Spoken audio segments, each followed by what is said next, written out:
लातूर जिल्ह्यामध्ये पाऊस थांबलेला असला तरी नद्यांना पुराची स्थिती जी आहे ती कायम आहे। आपण जर पाहिलं तर मांजरा नदीचं हे रौद्र रूप आहे। हे 5 ते 6 पट जास्तीने पात्रापेक्षा मांजरा नदी वाहते आहे। त्यामुळे नदीकाठच्या शेतीचं मोठं नुकसान जे आहे ते झालेलं आहे। प्रामुख्याने मांजरा नदीकाठची ऊस शेती जी आहे ती प्रभावित झालेली आहे, पूर्णपणे पाण्याखाली आलेली आहे।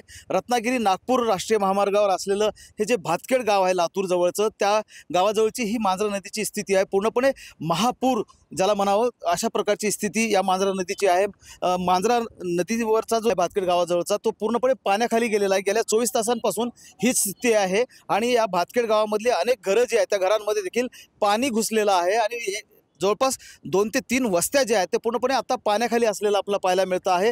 काल रात्रीपासून महापुराची स्थिती मांजरा नदीला निर्माण झालेली आहे आणि त्यामुळं नदीच्या काठची जी शेती आहे लाखो हेक्टरवरची पूर्णपणे प्रभावित झालेली आहे। यामध्ये ऊस उत्पादक शेतकरी जे आहे ते या महापुरामुळे अडचणीत आलो आहे। पूर्णपणे जुना पूल जो आहे तो पाण्याखाली गेले आहेत। मामा, तुम्ही कोणत्या गावचे आहेत? भातखेडचे। काय परिस्थिती झाली आहे? का सगळं घरानं पाणी शिरलं, याकडेच पार गेले पाय घर बुजाले, पाणी घरात गेले पार, घरांमध्ये पाणी गेलंय म्हणजे संसार उपयोगी वस्तू सगळ्या भिजल्या। भिजल्या तर काही लोक उचलून नेल्या, त्या शाळेमध्ये ठेवलेल्या नेले घेऊन गेले।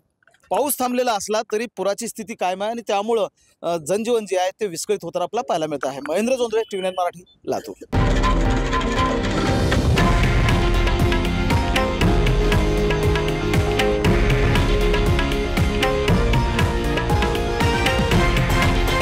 हे आहे देशातील नंबर 1 न्यूज नेटवर्क आणि आपण पाहत आहात TV9 मराठी, एकमेव।